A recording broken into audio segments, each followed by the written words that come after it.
Hello students, today we will study about enzymes. First, what is enzymes? Enzymes क्या होते हैं? Enzymes are biocatalysts produced by the living cells which catalyze many biochemical reactions in animal and plant bodies. Enzymes जो है जैसा कि हम लोग जानते हैं कि अगर जिस तरह से हम लोग कोई भी केमिकल रिएक्शंस करते हैं लेबोरेटरी में तो वहाँ भी हम लोग एक कैटलिस्ट का यूज़ करते हैं। उसी तरह से एंजाइम्स जो होता है वो भी एक कैटलिस्ट होता है। और वो कैसे है? वो एक बायो कैटलिस्ट है जो कि कहाँ से मिलता है? Produced by the living cell से and which catalyse many biochemical reaction. यानी कि जब हम लोग केमिकल रिएक्शंस करते हैं तो उस टाइम पे हम लोग कैटलिस्ट का यूज़ करते हैं। उसी तरह से अगर कोई भी बायोकेमिकल रिएक्शंस होता है तो उसमें बायो कैटलिस्ट का यूज़ होता है और वो बायोकेमिकल रिएक्शंस होता है, ठीक है, इन एनिमल्स एंड प्लांट बॉडीज में। तो इस पे जैसे हम लोग एक एग्जांपल लेते हैं। इस एग्जांपल में देखिए कि maltose is converted into glucose. Maltose जो है, माल्टोज का फॉर्मूला आप लोग को पता ही है, C12H22O11। देख रहे हैं हम लोग। तो maltose is converted into glucose. Maltose जो है वो किस में कन्वर्ट हो रहा है? ग्लूकोज में कन्वर्ट हो रहा है। किसके प्रेजेंस में? माल्टेज एंजाइम जो है इसके प्रेजेंस के कारण ही माल्टोज जो है वो कन्वर्ट हो जा रहा है ग्लूकोज में। इसी तरह से बहुत से बायोकैटलिस्ट होते हैं जो कि कन्वर्शन करते हैं। जैसे जस्ट लाइक अगर हम लोग प्रीवियस लेक्चर्स में भी हम लोगों ने स्टडी किया था कि जैसे लैक्टोज जो है वो कन्वर्ट होता है ग्लूकोज में और गैलेक्टोज में। तो वो किसके कारण? कौन से एंजाइम के कारण? Lactase enzyme. लैक्टेज एंजाइम जो होता है वो कन्वर्ट कर देता है लैक्टोज को ग्लूकोज में और गैलेक्टोज में।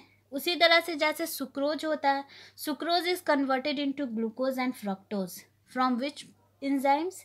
Invertase enzymes. वहाँ पे कौन सा इंजाइम रहता है? इन्वर्टेज इंजाइम्स जो होता है वो कन्वर्ट कर देता है सुक्रोज को ग्लूकोज में एंड फ्रक्टोज में, ठीक है। तो ये तो हो गया कि इंजाइम्स क्या है, व्हाट इज इंजाइम्स, और इनके बारे में हम लोगों ने उसके कुछ एग्जाम्पल्स स्टडी किए। अब हम लोग आते हैं अपने नेक्स्ट टॉपिक पे।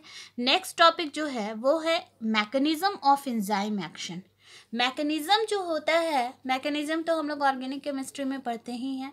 तो ये मैकेनिज्म भी देखिए किस तरह से है कि मैकेनिज्म जो है वो है किसका? Enzyme action. क्या हो रहा है? Enzyme action. मतलब इसमें होता क्या है? During enzymatic reaction the enzyme is to build and that it binds to the substrate in a specific manner। इसमें देखिए मैंने यहाँ फिगर में आप लोग यहाँ पे अच्छे से देखिएगा, यहाँ पे है ये सबस्ट्रेट है, ये एक्टिव साइट है, ठीक है, ये एंजाइम है। तो इसमें हम लोग जो है इसको मैकेनिज्म के थ्रू समझते हैं। सबसे फर्स्ट जो है, first is the step 1। Step 1 में होता क्या है? Binding of substrate to enzyme, ठीक है। बाइंडिंग होता है किसका? Substrate. Substrate is represented by the symbol S। यहाँ पे मैंने देखिए लिखा हुआ है सबस्ट्रेट है ये।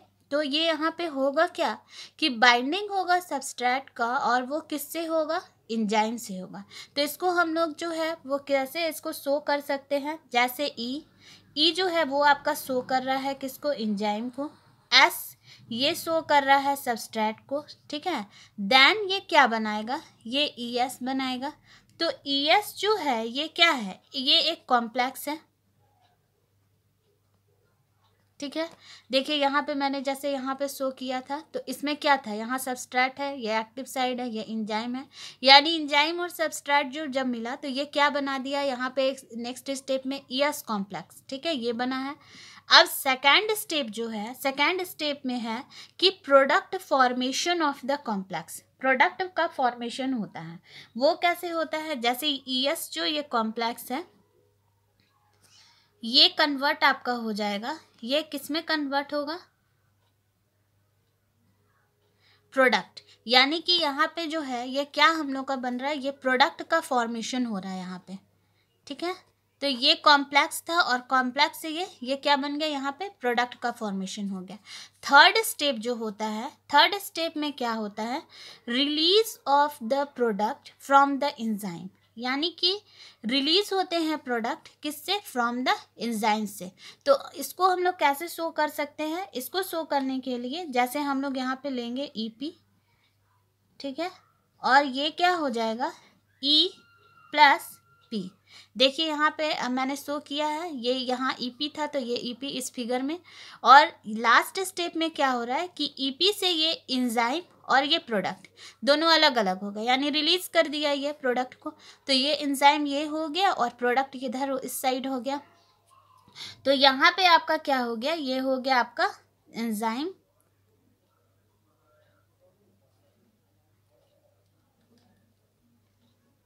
प्रोडक्ट, ठीक है।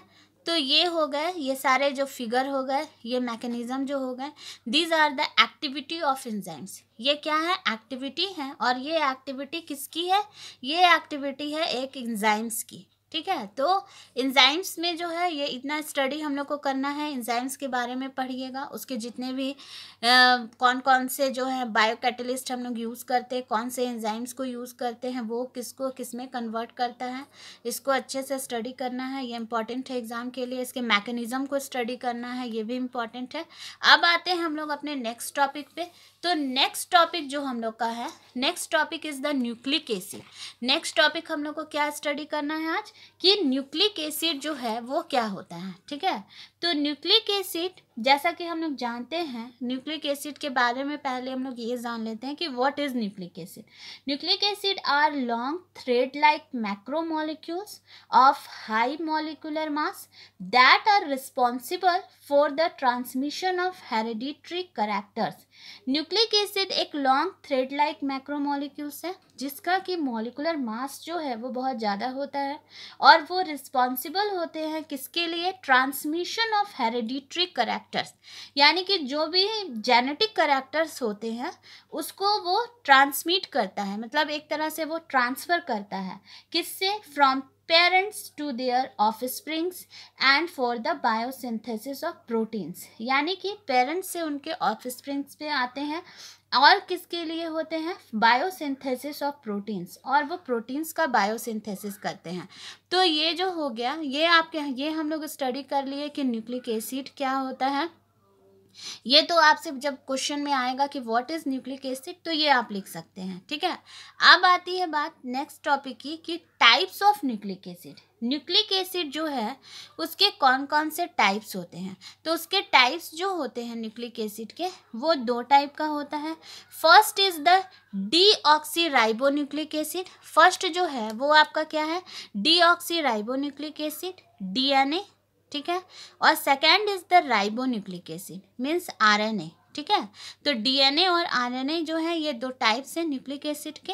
अब हम लोग पढ़ते हैं कि कौन कौन से बेसिस जो हैं वो प्रेजेंट रहते हैं DNA में और कौन से बेसिस प्रेजेंट रहते हैं RNA में। ये एक इम्पॉर्टेंट चीज़ है, ठीक है। तो basis present in DNA is first is purines and the second one is pyrimidines. Purines में purines contain adenine and guanine. Adenine में it is represented by A and guanine is represented by G. ये present रहते हैं purines में। And pyrimidines contain cytosine and thymine. pyrimidines जो है वो क्या कंटेन करता है, साइटोसिन को कंटेन करता है और thymine. Cytosine is represented bye C and thymine is represented by T. Next is basis present in RNA। अब देखिए ये दोनों में प्यूरिन्स में जो बेसिस रहते हैं वो तो सेम रहते हैं, लेकिन पिरिमिडिन्स में ये डिफरेंट हो जाते हैं, और यही इंपॉर्टेंट क्वेश्चन जो है वो आता है एग्जाम में, ठीक है। तो बेसिस प्रेजेंट इन RNA में जैसे प्यूरिन्स है, तो purines contain adenine A and guanine G, ये दोनों ये इसमें प्यूरिन्स में प्रेजेंट रहते हैं। बट पिरिमिडिन्स में आपके साइटोसिन होते हैं और यूरासिल होता है। जब हम लोग DNA में पढ़ रहे थे, ये क्वेश्चन आता है बहुत, जब DNA के हम लोग बेसिस को स्टडी किए तो हम लोगों ने देखा कि पिरिमिडिन्स में आपके साइटोसिन थे और थाइमीन था, लेकिन जब हम लोग RNA के बेसिस को स्टडी करेंगे तो उसमें क्या चेंजिंग आएगा कि उसमें साइटोसिन तो होगा लेकिन थाइमीन के प्लेस में यहाँ पे क्या हो जाएगा, यूरासिल। यानी कि ये इम्पॉर्टेंट चीज़ है, यही डिफरेंस है जो बेसिस प्रेजेंट है DNA में और RNA में, ठीक है। तो ये स्टूडेंट्स आज हम लोगों ने स्टडी कर लिया, एंजाइम्स के बारे में हम लोगों ने स्टडी किया, मैकेनिज्म ऑफ एंजाइम्स एक्शन के बारे में स्टडी किया। और नेक्स्ट हम लोगों ने स्टडी किया कि न्यूक्लिक एसिड क्या है, उसके बेसिस क्या है, डीएनए में कौन से बेसिस प्रेजेंट होते हैं, आरएनए में कौन से बेसिस प्रेजेंट होते हैं। ठीक है, तो आज हम लोग का ये चैप्टर लगभग पूरा कंप्लीट हो गया है। In next class we will start our new chapter. तो our new chapter is polymer. In next class में हम लोग स्टार्ट करेंगे पॉलीमर्स को। Thank you.